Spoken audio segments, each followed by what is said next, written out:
দার্জিলিং জেলা legal aid ফোরামের 25তম বর্ষ উদযাপন উপলক্ষে 2 দিবসীয় তরাই ফুটবল উৎসব আয়োজিত হতে চলেছে। সোমবার শিলিগুড়ি জার্নালিস্ট ক্লাবে সাংবাদিক বৈঠক করে জানালেন সংগঠনের সদস্যরা।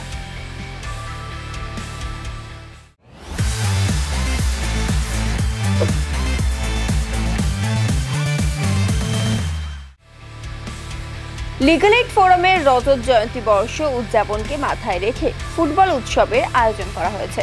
চা বলয়ের যুবদের 16টি দলকে নিয়ে আগামী 16 ও 17 জুলাই এই প্রতিযোগিতা হবে। এ বিষয়ে সংগঠনের চেয়ারম্যান অমিত সরকার জানান, চা বাগান এলাকাগুলিতে নেশা, শিশু পাচার সহ বিভিন্ন অপরাধ বেড়ে গিয়েছিল, তা অনেকটা কম করতে আমরা সক্ষম হয়েছি। সেই চা বলয়ের যুবদের নিয়ে ফুটবল উৎসবের আয়োজন করা হয়েছে। এর মধ্যে দিয়ে নারী ও শিশু পাচারের বিরুদ্ধে রুখে দাঁড়ানোর বার্তা তুলে ধরা হবে। আজকে আমরা এখানে উপস্থিত হয়েছি doctor Sandip Sengupta, dean medical college and hospital. উনি আমাদের প্লেয়ার্স ওয়েলফেয়ার অ্যান্ড রিহ্যাব সোসাইটির চিফ পেট্রন এবং আমাদের এই খেলাটারও চিফ পেট্রন। খেলাটার কমিটির আমি Amit Sarkar, Darjeeling district legal aid forum president, এবং এই খেলাটার যেটা আমাদের ফেস্টিভ্যাল ফুটবল ফেস্টিভ্যাল হচ্ছে তার চেয়ারম্যান। আর মিস্টার প্রতাপ কুজুর, উনি ভাইস চেয়ারম্যান।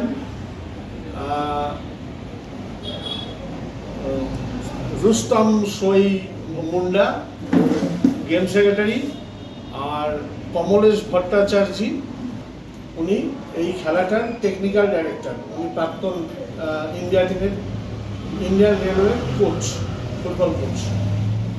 তো আজ উদ্দেশ্যটা হলো যে সংক্ষেপে, সাংবাদিকরা তো সবাই জানে, তবুও বলাটা বাধ্যতামূলক যে এই খেলাটা হচ্ছে, এই ফেস্টিভ্যালটা উদ্দেশ্য হচ্ছে, আমরা একটা সমীক্ষা করেছিলাম বিভিন্ন চা বাগান চা বলয়ে। তো তাতে চা বলয়ে বিভিন্ন সমীক্ষায় বিভিন্ন যারা চা বলয়ের নারী শিশু পাচারের যারা ভিকটিম তারা, এবং তার সঙ্গে জেনারেল ভাবে সমীক্ষাতে দেখা যে সমস্ত জায়গাগুলো হাইলাইট হয়ে গেছে, যে সেখানে বিভিন্ন সময় নারী শিশু পাচার বেশি হয়েছে, যেখান থেকে এজেন্টরা বেশি ধরা পড়েছে, সেই সমস্ত জায়গাগুলোকে কভার আপ করে আমরা চাইছি যে সচরাচর যে সচেতনতা শিবিরগুলো হয় সেগুলো খুব কনভেনশনাল, মানুষ হয়ে গেছে, কেউ বুঝতে পারে কেউ বুঝতে পারে না।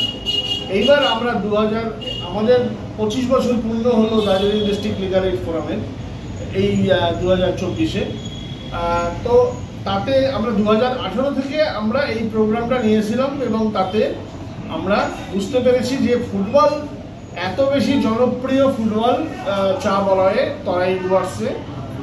এই ফুটবল ফেস্টিভ্যালটাকে আমরা উৎসর্গ করছি যারা কিনা পাচার ভিকটিম তাদের জন্য। কারণ এই ফেস্টিভ্যাল, ফুটবল ফেস্টিভ্যাল যেটা 16 জুলাই এবং 17 জুলাই দুদিন হবে, তাতে টোটাল 16টা টিম অংশগ্রহণ করছে। এটা গুলমা চা বাগানের রাঁচি ময়দানে হচ্ছে, এবং এখানে যারা অংশগ্রহণ করছে প্রত্যেকের কাছে এই বার্তাটা যাতে পৌঁছয় যে আপনারা নারী শিশু পাচারের বিরুদ্ধে রুখে দাঁড়ান। আমরা এই 16টা টিম চোখে দেখা যাচ্ছে, কিন্তু এর সঙ্গে আরও যারা শয়ে টিম ফুটবলের সঙ্গে যুক্ত, তারা প্রত্যেকে যেন এর বিরুদ্ধে রুখে দাঁড়ানোর জন্য এই জার্সির মাধ্যমে আর উইনার রানার এই দুটো কাপ দেওয়া হচ্ছে। সেটারও থিম এই নারী শিশু পাচার বিরোধী আমাদের এই অভিযানে।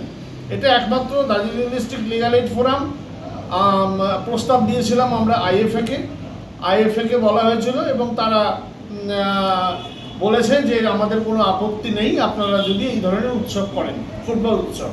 এবং খুব রিসেন্ট কথা হয়েছে যে তারা খুব ভালো মতো গ্রহণ করেছে।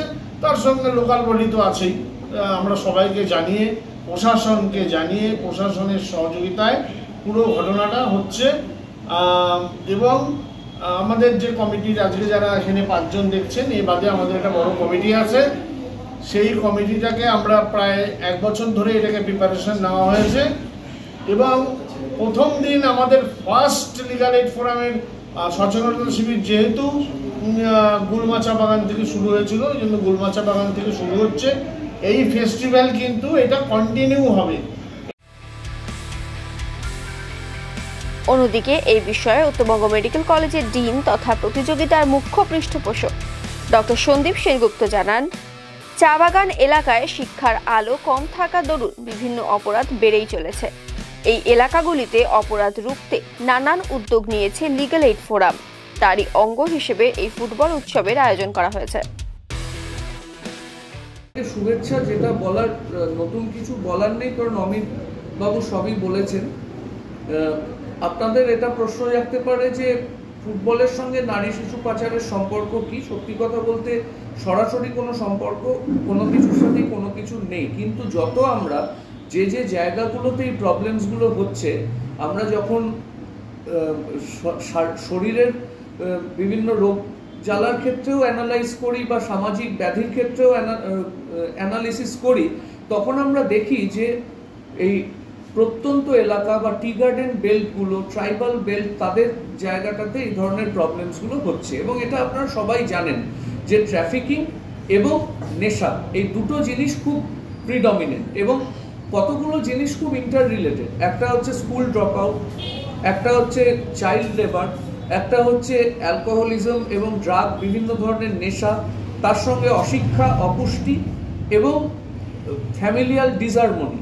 এগুলো সবই কিন্তু একজনকে ইনসিকিউরিটির দিকে ঠেলে এবং একজনকে ট্রাফিকিংয়ের দিকে নিয়ে যায়। এবং এই ট্রাফিকিংয়ের জন্য বিভিন্ন এজেন্টরা কাজ করছে, প্রশাসন নিশ্চয়ই তাদের বিরুদ্ধে ব্যবস্থা নিচ্ছে এবং নেবে, এটার জন্য দরকার। এই বার্তাগুলো যে বিভিন্ন সামাজিক অ্যাক্টিভিটি যেগুলো খুব জনপ্রিয়, তার মাধ্যমে যদি ছড়িয়ে দেওয়া যায়, তাহলে কিন্তু আমার মনে হয় মানুষের মাথায় খুব ভালোভাবে সেটাকে হ্যামার করানো যায়। এই ফুটবল টুর্নামেন্ট দেখুন, আমাদের পশ্চিমবঙ্গ ফুটবলের যে রাজ্য, এবার শিলিগুড়ি শহরের বিভিন্ন জায়গাতেও ফুটবলের উন্মাদনা আছে।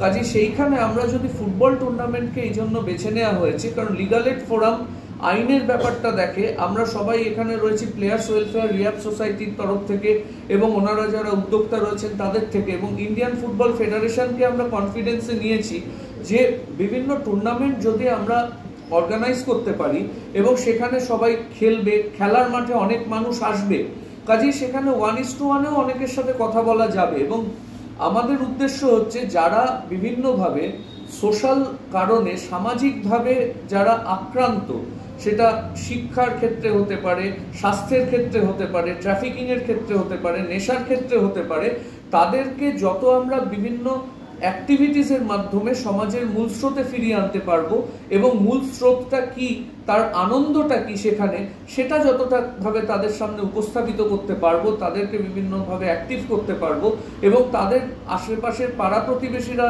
যত বেশি ইনভলভ হবে, ততই কিন্তু এই জিনিসগুলো আস্তে আস্তে সমাজ থেকে বিদায় নেবে। একটা হয় প্রশাসনিক ভাবে দণ্ডিত করে, আর আরেকটা হয় তাদেরকে শিক্ষার আলোয় নিয়ে আসা, তাদেরকে সচেতনতার আলোয় নিয়ে আসা, তাদের দিয়ে বিভিন্ন অ্যাক্টিভিটিস করানো।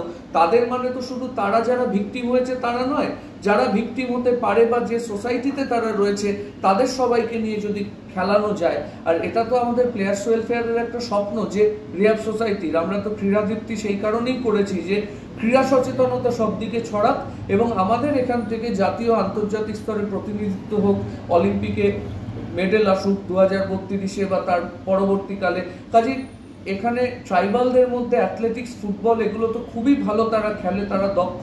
আমরা বিভিন্ন কলকাতার টিম বা বাইরের টিমগুলো যদি দেখি আমরা সেটা বুঝতে পারবো। কাজে এখানে আইএফএ থাকলে সেটা একটা স্পটারেরও কাজ করবে, তাদেরকে ভবিষ্যতে তাদের আর্থিক উপার্জনেও সহায়তা হবে। প্লাস হচ্ছে এই ধরনের জিনিসগুলো যে যে কারণে আমরা দেখছি যে তারা মূল স্রোত থেকে বিচ্ছিন্ন হয়ে যাচ্ছে, বিভিন্ন বাজে অসামাজিক কাজকর্মের মধ্যে লিপ্ত হচ্ছে, আর সেই কাজগুলো থেকে তারা বিরত হবে।